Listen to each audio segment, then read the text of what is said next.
to Thoughtless Casual Gaming with Brett and Jace. We are a Geelong-based gaming podcast where we don't play games and then still find reasons to talk about them. I mean, we talk. That is fundamentally what we do. Anything else is kind of, adjacent to what we do. I mean, we've worked out the roles here in this podcast. We talk, you shut up and listen. It's the joy of a one-way media. If only, my place of employment worked like that. Oh, if only my family worked like that. Oh, my God, the things that could work like that. Older generations. Yep. I think they work like that, but they're the ones doing the talking. In reverse, though. We need to flip that. Because what I find is the older generations do it in reverse, the younger generations do it in reverse, and we're stuck here in the middle going, what the actual fuck just happened? Yeah, when do we become one of the older generations where it's okay to tie an onion to your belt? Well, that's not okay. Or at least talk about it. Yeah. I am really looking forward to becoming at an age where it's okay to stop random strangers on the street and tell them stories that they don't feel like they can escape from. Old man yells at clouds. What are we talking about tonight, Chase? A shame. A shame. Shame. Ding. I need a cowbell. That's what she had, wasn't it? I'm sure it was a cowbell. Some kind of, yes. Some kind of bell in the shape of a cow. We here at Thoughtless Casual Gaming, we made this podcast so that we would have an excuse to play multiple different games and record our thoughts on them. Somewhere that went wrong. Well, did it go wrong? There was a change in the wind, conscious or not.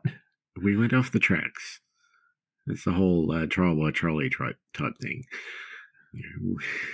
Lesser of two evils. If nobody saw that coming, that's not our fault. We should have seen that coming. But what I wanted to bring up is I have a number of games that I have at least purchased or stuff for or things to that effect that I have never played. And that number doesn't seem to be going down. No. In fact, it turns out your ability to purchase far outstrips your ability to play new games. Yeah, I suppose that makes sense. It's not helping me, though, because I have a cupboard and a bookshelf and another bookshelf and under the pool table full of games that aren't getting played. That is all accurate. So realistically, all I wanted to do was list them all off, and hopefully somebody listens to this and says, I want to play that game, or even better, I know how to play that game. Come and play with me. And I think, look, I'm probably almost not sitting in as bad of place. But that isn't necessarily by choice or desire. I think, as we may have discussed on a previous episode, the book conundrum. I really like having them, but I don't like moving them or storing them and things. So that is fundamentally, I have too many games that I'm not playing. At some point, there is the how do I take this past the wife conundrum. But where do I put all this shit is an absolute issue, because I am quickly running out of room. I'm running out of room, and I've got 2 rooms up here that I can use to store this stuff. It's not good.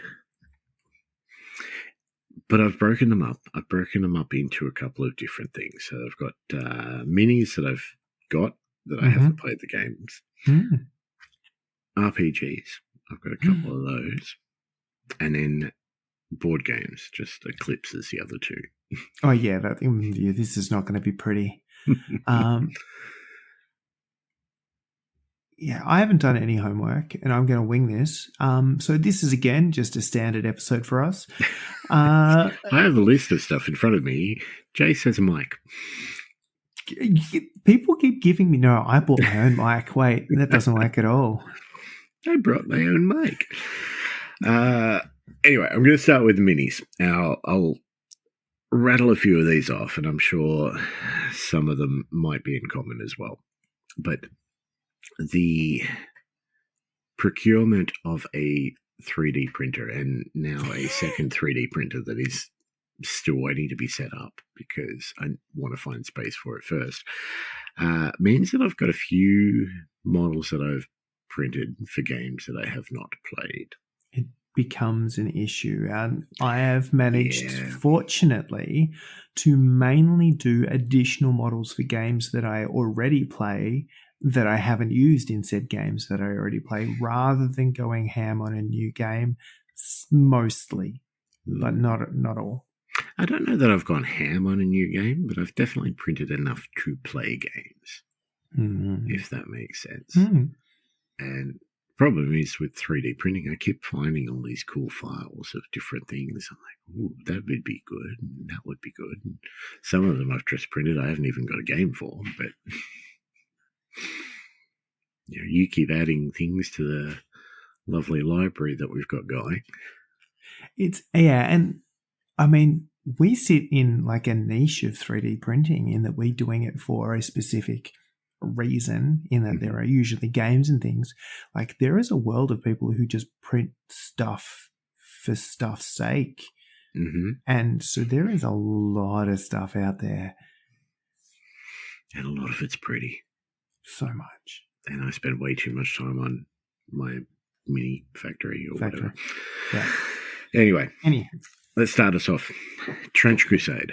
Yep. No, that is the thing. Yeah, I've got a full squad printed. I have even asked one of our Trench Crusade experts to build me a list because I didn't know what the hell I was doing.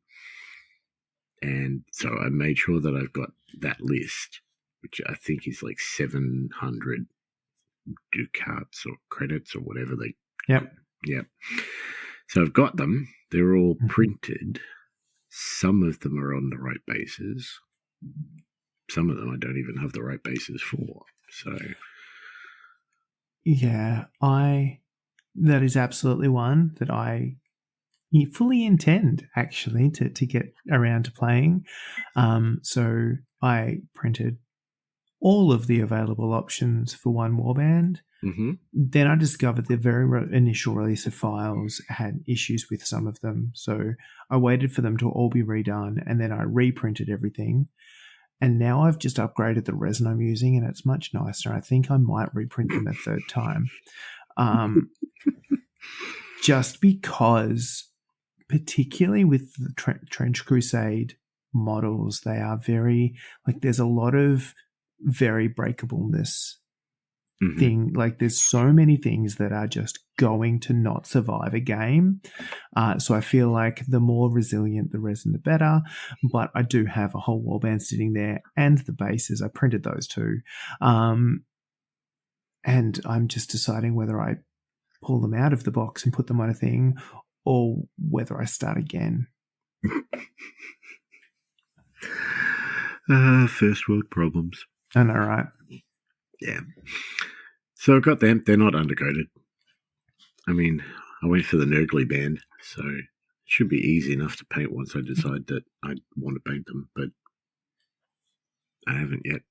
I'm excited. They're on the list. It's probably not too far away. It seems to be there's a few games happening, and that is the thing that usually gets me. Like, I need to give it a go and see if it is fun. Yep.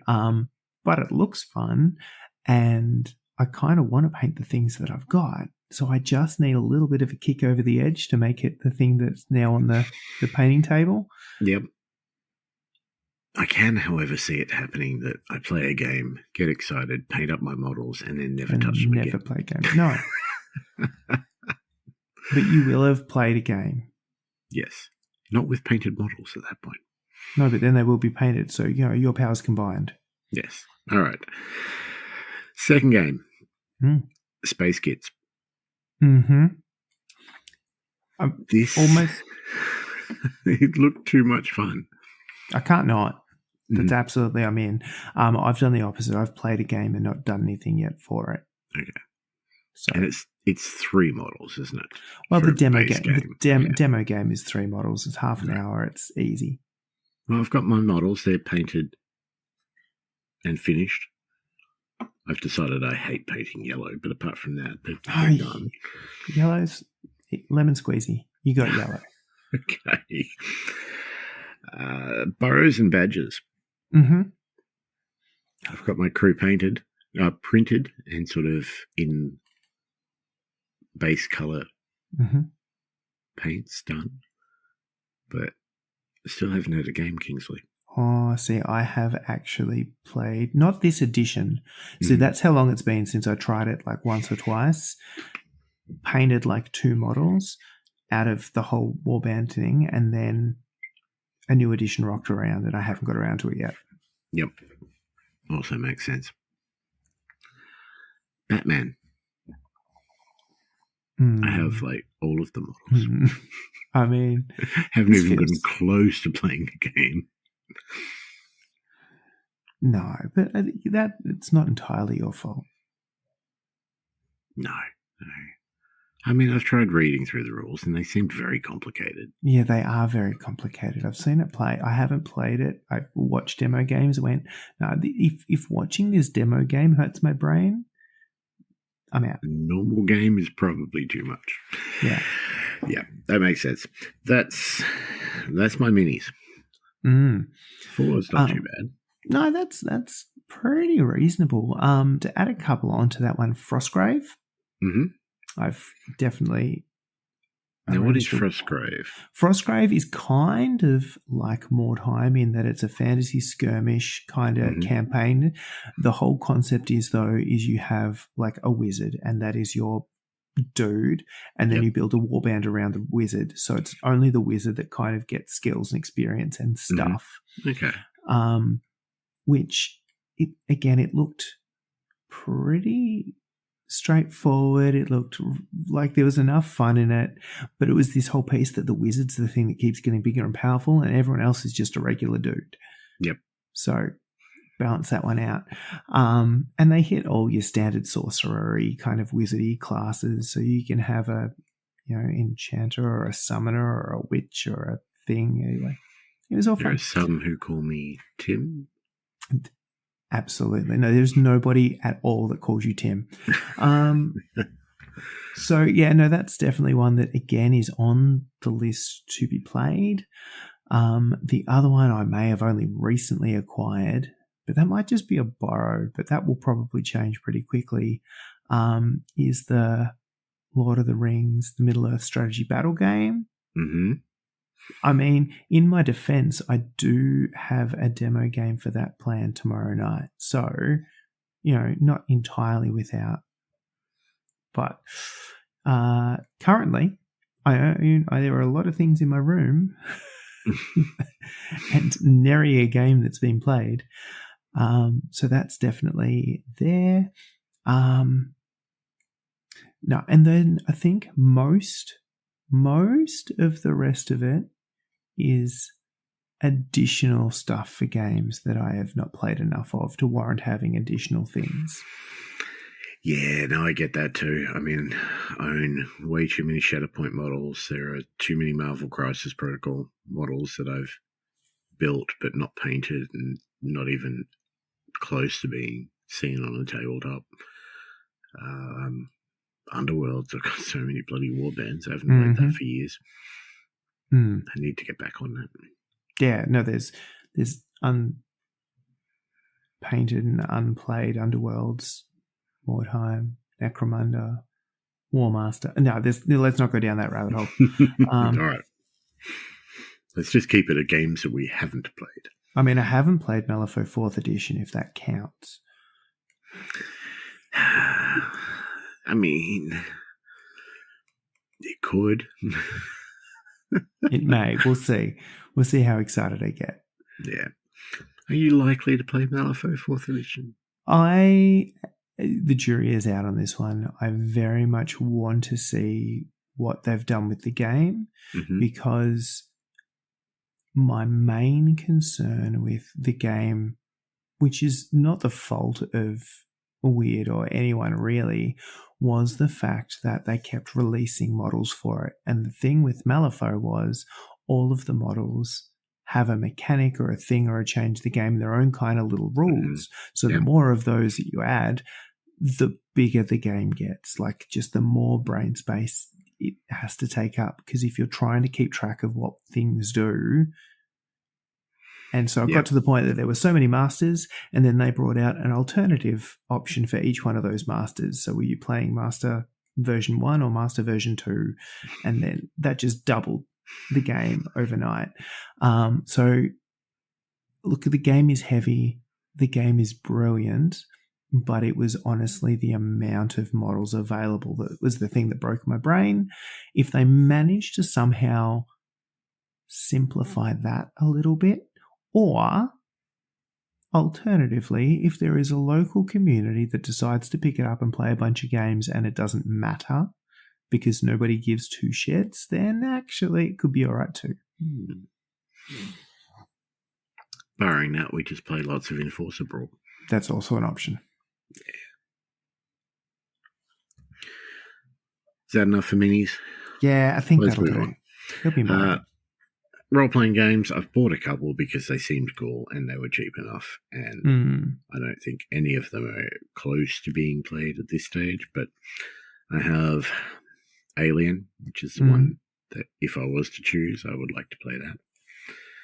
I also have the Firefly role-playing game book and Soulbound, which is the Age of Sigmar box, which I think I've got cheap at some point somewhere. I think for RPGs, there's a couple of kids-based ones like that I definitely have got sitting around that I haven't got around to. And then the other one I got very excited about and then never played was the Goose-based one. Yes. I can't remember the name of it. Talk going on about that one. Yeah, I was very excited about a Goose-based RPG, but it hasn't actually happened. That may have to happen. I feel like this is closer to a Goblin Quest than an actual RPG, but I'm on board. Yes. Yeah, no, totally. I mean, we've got a couple more rounds left in the Blood Bowl League, and then we got a gap. Yeah, there's room. Yeah. I mean, I'm not getting in the finals, that's for sure. It's going to be a longer gap for me. I won't, but anyway, that's another episode. Yep. All right, and then we get into board games. I've kickstarted a lot of games. I've sold off a lot of games that I've kickstarted and never played, but I've still got an awful lot. And then I just find random ones which I pick up for no apparent good reason.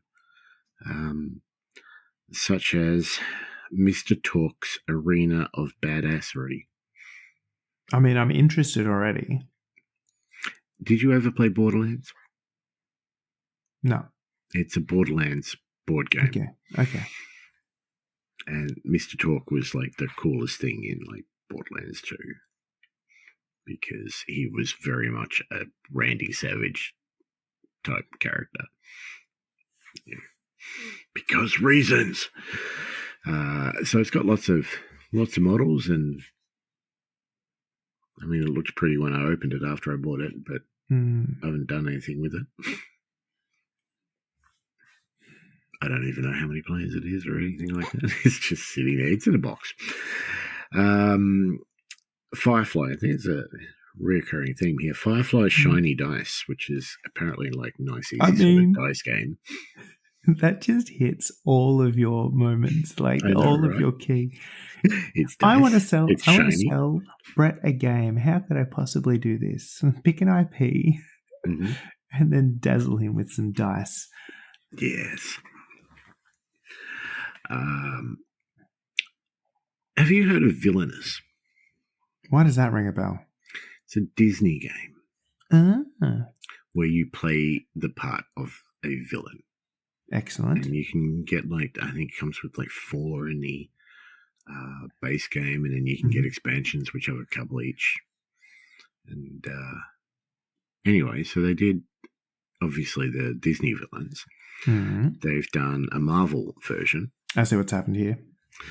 And they've done a Star Wars version. And then the first expansion came out for the Star Wars one, which included Boba Fett. So I bought the expansion before I bought the actual game. Apparently you could play the expansion by itself, but I think it's that's just 2 players, so I had to buy the game anyway. Couldn't possibly do that. No. Just playing the expansion by itself. What kind of... So not only do I have the Star Wars Villains game, but I have the expansion for it as well, which is not the only one on this list where I've got expansions to games I haven't played. Oh, good God. I have a problem, Jake. I know this is recording at the moment, but is this actually just therapy? Is that what's happening now? It's cheaper than therapy. That's true. Oh, dear. Batman Dark Knight Returns. This is a Kickstarter that I backed a while ago, which is based off obviously the Frank Miller Dark Knight Returns original series, which is fantastic. I backed it and I got the extra cool edition with miniatures and all sorts of stuff. This is the one game I think I have a lot less excuses, a lot less viable excuses, because it's a solo game. Viable is a very interesting term, but anyway. And it's mission based, and you play through the missions, and it's got a manila folder in there where you just don't open that until you've beaten this mission or whatever. I've never actually gotten it out and tried it at all, and I don't need anyone to play. It's not a 2-player game. You cannot play more than 1 player.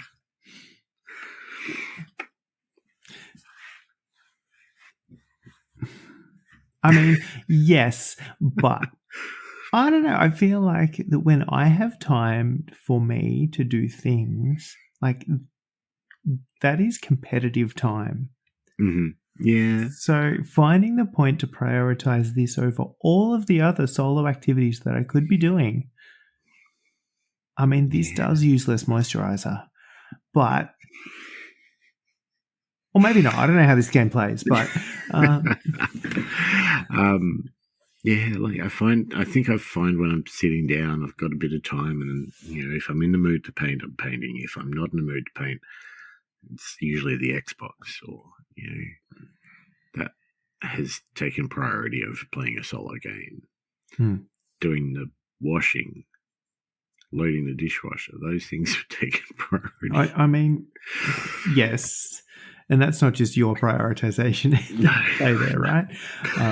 Because I do find that the solo time I have, I feel guilty if it's not productive. Therefore, this concept of playing a solo game is terrifying. On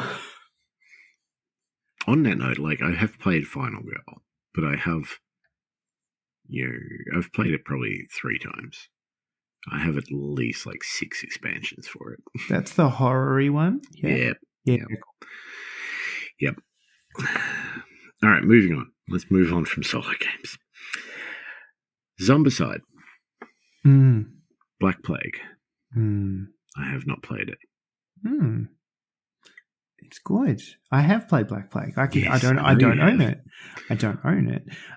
There is literally... I actually don't own a Zombicide, and it's one of the games that I regret not owning, because it feels like in every possible opportunity I could play it, because every other person on the face of the planet has a copy. But the moment when you're like, no, I want to play this now, there happens to be the stars have aligned.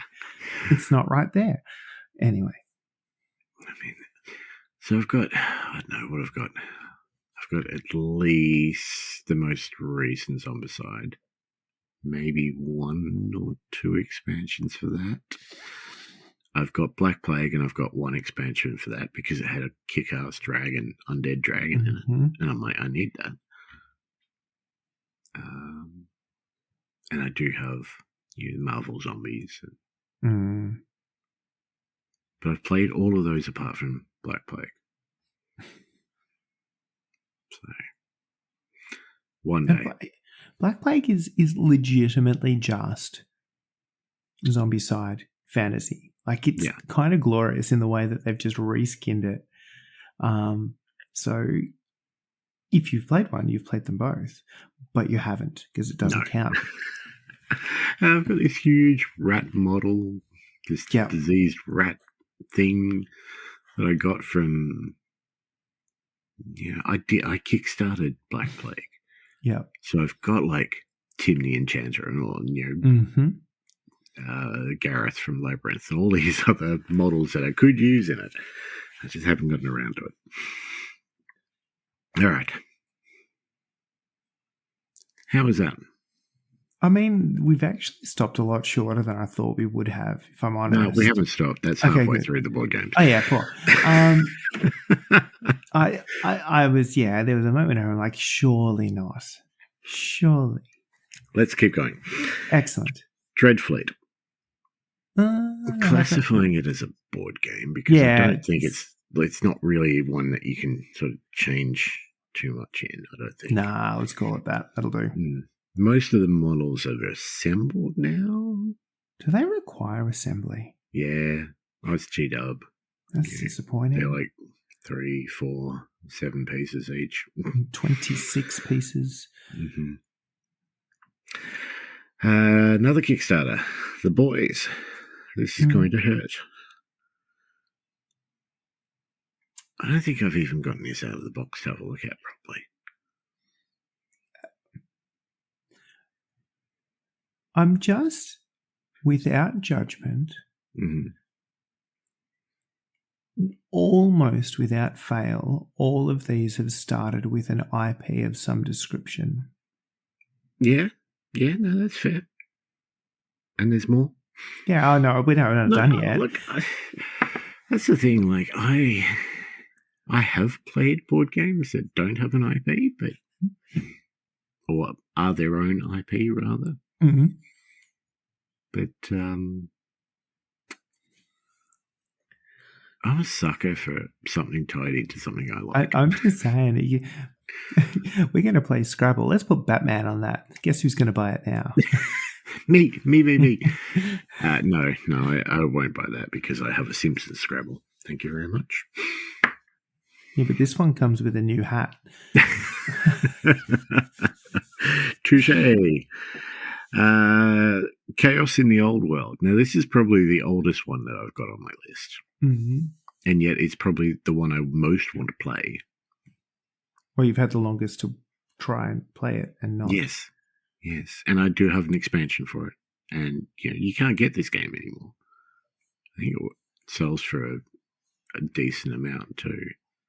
So I've got the base game, and then because all 4 Chaos Gods come in the base game, the expansion had the Horned Rat, so I needed that. See what's happened here? Yep. Yeah. And I got these before it went out of print. Hang on. Printing was invented when? Yeah. That's one I really want to try. Yeah. On a very similar vein, again, I'm living in a world of buyer's regret, or not, non-buyer's regret more than this, because as I said, Zombicide was one of those moments where I'm like, I really wish that's one of the games I think I should. The other one I was really disappointed I didn't purchase and then it went out of print was Gore Chosen. Yep. That's the arena. That's the 4 little corn guys. That is just silly fun. And again, I sort of went, no, I absolutely need to buy that. And then it was out of print that day. I'm not sure how they did that. They timed just to spite me. But yeah, there's a few of those where you're like, oh, I didn't get it. Now I can't get it. Now that's sad because I'm not paying whatever that price is. No. A lot of these games, once they're gone, stupid amount.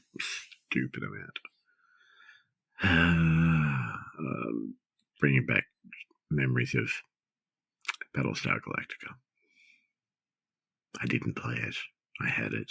I sold it for a decent amount. Now it would probably cost me double that to get it back if I wanted it. Yeah.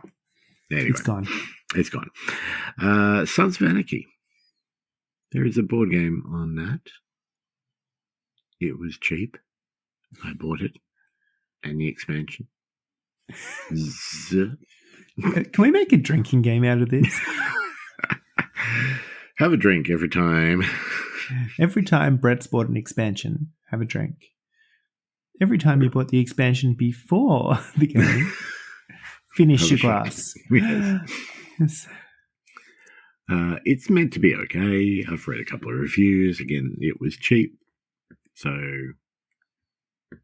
I bought it. Opened it. There's cool little motorbikes inside. That feels appropriate, given. And the last one that I was going to mention that I can think of off the top of my head, I'm sure there are other games hidden in this place somewhere that I have not touched. Conquest, which is the 40k LCG. So it's limited collectible game. So you basically would buy like boosters and they all had the same cards in them. Mm-hmm. And it's a deck building game based in 40k. And I think it was one of those ones I thought, me and my brother will play this one. So I bought it and then bought a couple of expansions for it. And now it's out of print and still haven't played it. But the dream was there. The dream was there. The reality of multiple cards and having to look at them and think has derailed that dream a little bit. I respect that completely. Yeah. No. I've been relatively well behaved on the board game front, and that's for a couple of reasons. I did, I went in and we did Masters of the Universe, that Kickstarter, did Marvel United, a few of those, and look, I've had some play out of them, but I've decided pretty carefully that if the game's storage requirement is so high, it's play, like it needs to get a lot of play to make that worthwhile. Because I have a lot of shelf space taken up by Marvel United as an example, which is eminently playable, but it is not getting the play that it should for the amount of space it takes up. Same with Masters. I have, in a few cases, got rid of games that just were taking up a lot of space and not getting play. Rising Sun was one of those. I just went, no, it's not getting played. But also, given how much time I spend playing tabletop games and the like, I feel like board games have to fit the in-between space of tabletop, which actually means that they need to be lighter, they need to be easier to pick up, they need to be all of those things. Otherwise, it gets so, the gloom havens of the world. I cannot. This is the downtime. This is I don't want to spend brain power and space. Yep. You're not playing Risk or Pandemic or... I mean, Pandemic's kind of fun, though. And at least it doesn't take forever and it's co-op and stuff. It's just really hard. So it's trying to find the balance of games that you can play with a less kind of intense or, a crowd that's into it. So you can drag friends and family that weren't necessarily gamers or board gamers into it. It's the kind of ones that you can do, two-player one night when you're bored and there's nothing on TV kind of deal. There's always something on TV. That's a ridiculous comment. Once upon a time, that was a thing.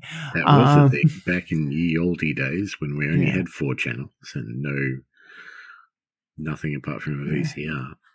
And it's really hard, I think, to find games now that have a really good point of difference. If I think about the games that I'd take away for, weekends and stuff like that to play with groups of friends, there's so many of those now that all hit a very similar kind of mechanic or trope or idea that you're kind of like, all right, I've seen one, I've seen them all. So I think, lucky or not, to be able to go, right, there are some requirements now. Let's talk about shelf space. Let's talk about accessibility. Let's talk about time, effort, and brain power. And let's talk about something a little bit interesting and unique to make it different to everywhere else. And then it gets really hard to start actually buying ones that hit all of the requirements. Yeah, I just don't limit myself like that. I should, obviously, from the sound of it. And fundamentally, this is how I limit myself in every possible way of my life. So if I think about going to the supermarket, I can not buy things at the supermarket. But once they're in my house, I'm eating them. Mm-hmm. So if I'm going to not have Tim Tams, I have to do that at the supermarket because once they're in the house, I'm having Tim Tams. So this is fundamentally how I live. There's a core part of my being that says if I just don't buy it, then it's not a problem. It's not an option. No, and with these things in the age of Kickstarter and GameFound and it's so easy. Things, I've got more of these things coming. I've got Deceased, DC Unlimited. Is Deceased still coming? Yeah. I feel like that happened ages ago. Yeah, it did. I mean, it's cool mini or not who are not in the coolest ways right now. No, they're in Struggle Town. Yeah, they're in well and truly. I think they've sold off Zombicide, but not like the Marvel version or the IP versions, for example. If they're desperate enough to sell off something like Zombicide, they're in trouble. I'm sure there's others. I did get a notification the other day that a Kickstarter had been shipped to me, but that's not a board game, so it doesn't count. It is the first 4 or 5 Final Fantasy books. Final Fantasy? Fighting Fantasy. They're different things, and that's probably an important distinction. Fighting. So, I mean, technically they could kind of count, but anyway. But I have played them. Just not for 30 plus years. Ah, dear. Anything else that you've got sitting there that you haven't? No, I mean, for the longest time, if we go slightly adjacent, I was buying like hobby supplies and paints and things and being like, ooh, I really want to try those. And then I would go back to the same 14 colors that I use for everything all the time. And then occasionally I have to force myself to go back and try something out of my comfort zone. And eventually I'll do that enough and they'll get into the fold. But, that's absolutely, I keep buying art supplies and hobby supplies and going, I will use those. I bought one of those like ages ago. I got one of the little steel texture plates with a rubber stamp. Yeah. Still in a box somewhere. I don't even know where that is. When I was doing a bunch of conversions and stuff, I got like some little textured plates that did like chainmail and different textures and stuff. Again, they're somewhere. I know I own them. I got some of that black masking putty that you use for airbrushing. It's unopened. So there's a lot of that kind of stuff that is kind of adjacent to this that I keep going, I'm going to try that. It's going to be brilliant. But I'm not sure. Again, that's adjacent to the topic at hand. But it still counts. It is. Well, at some point, I was having this conversation with somebody the other day. I was trying to work out what hobby-related things I had purchased in the last however long, and I'm like, you know what? I don't know. There comes a point where I have so much stuff, and I haven't needed to buy models in forever because they're printed. Yeah. I have more paint. I had to cull paint recently because I had too much sitting on my desk. There's 4 boxes of paint on the floor behind me that I got rid of off my desk. Onto the floor. Yeah, they were going to go to the garage and never got that far. This is normal. Along with 1, 2, 3, 4, 5 paint racks that were on my desk that I went, this is too much stuff on my desk now. I'm going to clear some off. And so I've gone this route. So I haven't actually really purchased hobby-related things, models, games, paints. I stocked up when my favorite brushes went out of stock a while ago and haven't gone through them all yet. So it's kind of like I'm like, I am not really consuming a significant amount at the moment.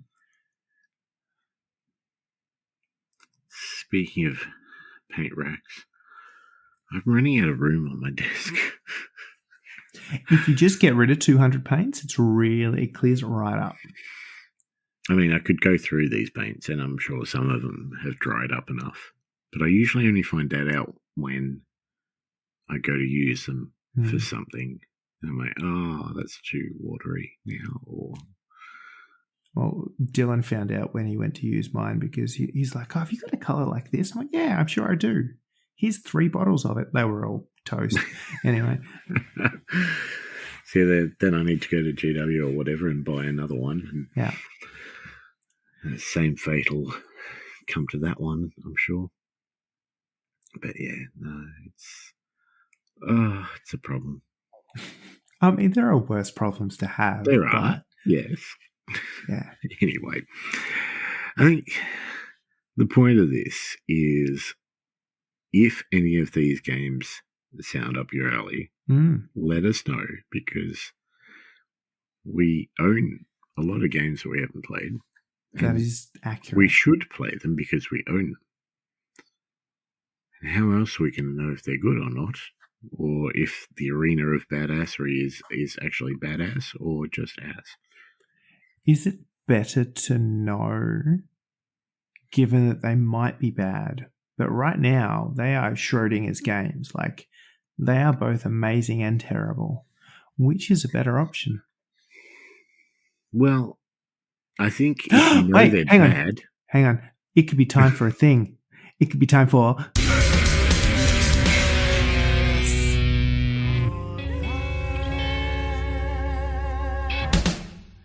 All right, hit me with a question again. So, would you rather have a game not played, in which case it could be both amazing and terrible, or open that game, play it, and find out that in fact it was underwhelming at best and not worth playing or owning at worst? I would rather play them and find out. And if, Arena of Badassery is just all ass, I can sell that and get some of my space back to buy something else that might take me years to open up. Are we suggesting that if you did play it and it was underwhelming at best, you would then go, no, this is getting moved on, because then you won't have it in? Okay, that was confident. Okay. Yeah, no. I'd need to play something and find out it was, this is shit, and then I can pass it on. That's fair.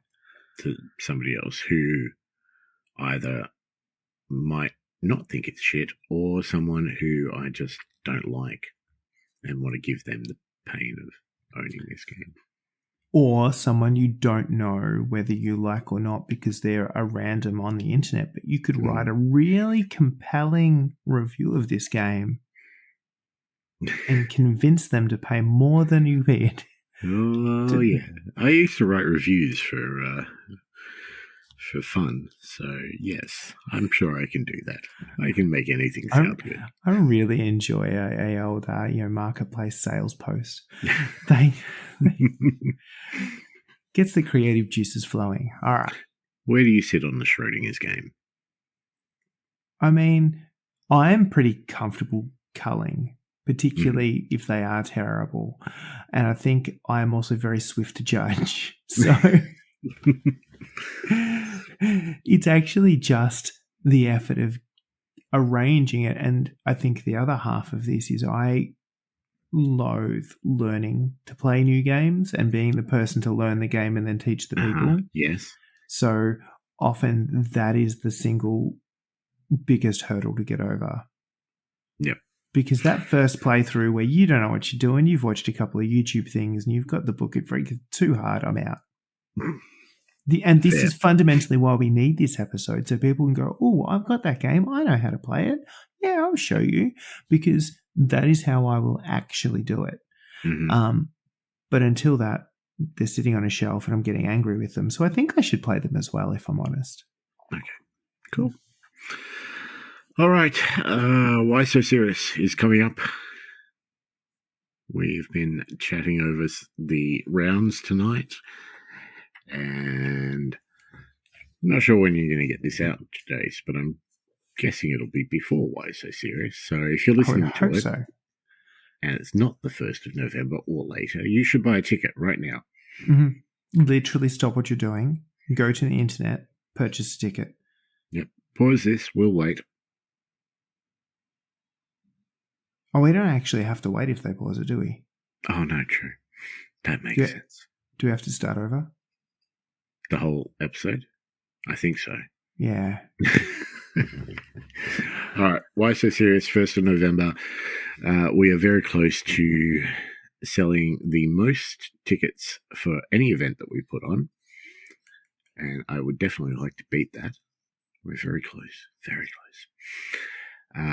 But either way, it's going to be an amazing, fun, stupid day. And we think you should be there. I mean, we'll be there. Yeah, no, I think I'm available. Mm-hmm. It will absolutely be a stupid day. What could you expect with this? From a lot us. of organisers, yeah. That's kind of the... dear. Anything else to add before we wrap up? I think that's a good spot. Ooh. I have stuff for Old World, as in Warhammer Old World. But I can't. That kind of started as a project for another game and has been transitioned over. So again, I'm not sure if that counts. Sure. I don't know if that counts. Yeah. But anyway, there are probably more. Is the moral of this story? Like, this was the off the cuff kind of. Yeah, no, I think there's some stuff for it. There are absolutely things I haven't thought of now. But I'm up for. I think that the moral of the story here is, secondly, I'm up for playing some games. So if people want to say, hey, I've got this thing, do you want to try it? Yes, is probably the answer. And then you say, but I have got to strap it on. And I'm like, I'm still kind of interested. That's probably how it's going to play out. We'll try anything once. Give us a follow. Facebook, Spotify, Podbean, Twitch, Instagram. As always, thank you very much to the people silly enough to think that we do a decent enough job. That they don't think that. It's pity. Well, I'll take the pity money. Thank you very much to our Patreons, lifetime Patreons, Alison Clinton, Thoughtless Patreons, and Archie, Craig, Gertzy, Jared, Kingsley, Yuri, and our newest Patreon, Jason. I'm not doing what? I'm not doing this. I'm not giving this money. You're not doing anything for this podcast. Let's face it. Anything, I'm in net loss. On that note, laters. Gotcha.